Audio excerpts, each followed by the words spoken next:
El maestro dijo a sus discípulos: no piensen que he venido a acabar con la ley y los profetas. No he venido a acabar sino a darle cumplimiento. Les aseguro, el cielo y la tierra pasarán antes de que deje de cumplirse hasta la más pequeña letra o una coma de la ley. Por lo tanto, el que traspase uno de los mandamientos más pequeños y se los enseñe así a los demás, será el más pequeño en el reino de Dios. En cambio, el que observe y los enseñe será grande en el reino de Dios. Evangelio según San Mateo, capítulo 5, versos 17 al 37.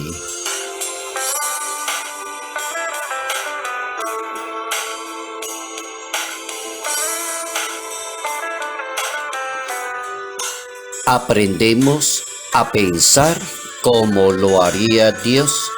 Notas amables a la palabra de Dios. Domingo 12 de febrero, año 2023.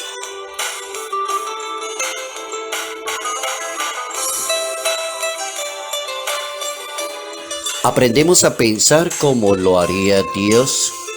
Hoy, domingo 12 de febrero, recordamos a Santa Eulalia de Barcelona, nacida en Barcino, España, que en esa época era un imperio romano.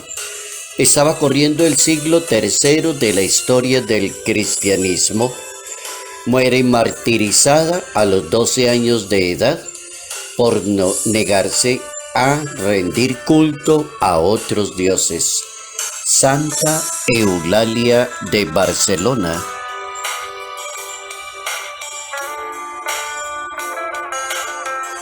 Aprendemos a pensar como lo haría Dios. Muy buena pregunta. ¿Cómo piensa Dios? Dios no piensa en acabar con las cosas. Dios no piensa en juzgar a las personas. Dios no piensa en descartar a las demás personas. Dios no tiene una mentalidad racista ni xenofóbica. Dios es clemente y compasivo, y así lo describe la Santa Biblia. Hay una serie de controversias que aparecen en la Biblia y son como una forma pedagógica, expresiva, que permite debatir entre lo que es correcto, lo cierto, lo que se puede, lo que se debe, el poder de Dios, sobre la manera necia ante el pensar de hombres y mujeres. ¿Cómo pensaría Dios ante la necedad de la raza humana? Cantidad de personas que piensan contrario a Dios, que aniquilan a los demás, que juzgan a los demás, que le acaban la dignidad a los demás. Las controversias es una buena manera en la Biblia de darse cuenta cómo piensa Dios. El Hijo de Dios utilizó como medio de evangelización las controversias y con ello logró que la humanidad encontrara la sabiduría de Dios, la manera como Dios desea que piensen y vivan todas aquellas personas que creen en Dios y desean hacer la voluntad de Dios. Entonces, pensar según piensa Dios, una buena carrera sería hacer la voluntad de Dios. ¿Quién puede perdonar pecados fuera de Dios? Esa es una buena pregunta y es una controversia. Es la primera controversia que encuentra uno en un evangelio. ¿Quién puede perdonar pecados fuera de Dios? La persona necia le pregunta a Jesucristo: solo Dios perdona pecados. ¿Usted por qué perdona pecados? ¿No se supone que Dios es el único santo y perfecto para perdonar pecados? El necio sigue actuando y pregunta por segunda vez: ¿por qué el Hijo de Dios come con publicanos y pecadores? ¿Por qué, si usted es el Hijo de Dios, por qué se rebaja con esta gente que es como la gente del pueblo y usted se sienta con ellos a la mesa. El necio vuelve e insiste por tercera vez: ¿por qué los discípulos del maestro no ayunan? ¿No se supone que aguantar hambre es cumplir la ley de Dios? O sea, ¿qué diferencia hay entre aguantar hambre, dejar de comer, hablar de un ayuno y tratar mal a los demás? ¿Será que hay alguna diferencia? ¿Por qué los discípulos del maestro no ayunan? ¿Será que es más importante ayunar que perdonar a los demás, que tener caridad de los demás? El necio vuelve y pregunta por cuarta vez: ¿por qué hacen en sábado lo que no está permitido? El día sábado, ¿por qué será que el necio cree que el día sábado no hay que hacer nada? No se le puede prestar un servicio a ninguna persona. El día sábado debe ser de solo para culto a Dios.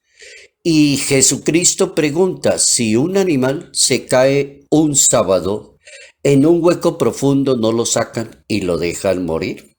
¿Será que el sábado se hizo para el hombre o el hombre para el sábado? ¿Será que Jesucristo es el Señor del sábado? El necio vuelve y pregunta por quinta y última vez: ¿qué está permitido, hacer el bien o hacer el mal? ¿Salvar a una persona o acabarla? ¿Qué está permitido? ¿Cómo pensaría Dios? ¿Dónde está el bien? ¿Dónde está lo prudente? ¿Dónde está lo correcto?, preguntaría el Hijo de Dios. ¿Será que el Hijo de Dios vino a acabar con la ley o a darle plenitud? Si a darle plenitud a la ley es importante, sí. El problema de la ley es que cuando ya no tiene caridad, ya no abunda la misericordia, ya se convierte en una guerra entre poderosos legalistas y la comunidad, se termina una vida social. La respuesta correcta es: el maestro quiere que todos aquellos que le den la palabra correspondan al planteamiento original de Dios. Toda aquella persona que pretenda hacer la voluntad de Dios tendrá que entender cómo piensa el maestro. Toda aquella persona que se le ocurra juzgar a otro, descalificar a otro, descartar a otro, juzgar a una iglesia, criticar algo, primero, antes de hacerlo, si es una persona católica creyente, debería preguntar: ¿esto lo haría Dios? ¿Así hablaría Dios? ¿O no hablaría Dios?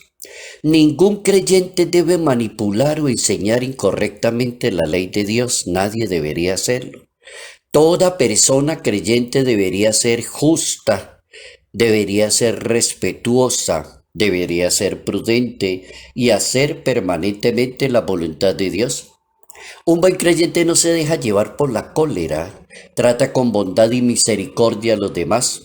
También un buen católico, antes de recibir la Sagrada Comunión, podría decir: ¿tengo mi alma limpia para recibir a Dios o no la tengo? Es el mismo ritmo de preguntas.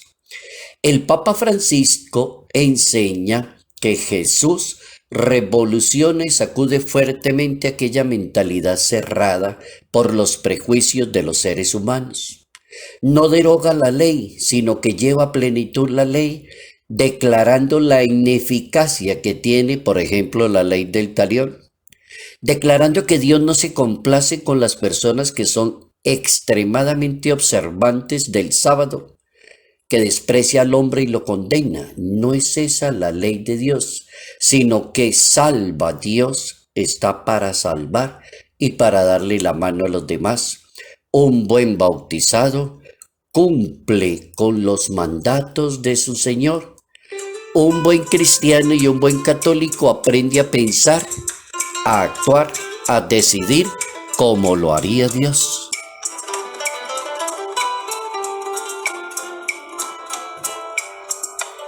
Salud, paz y bendición. Bendición en el nombre del Padre, del Hijo y del Espíritu Santo.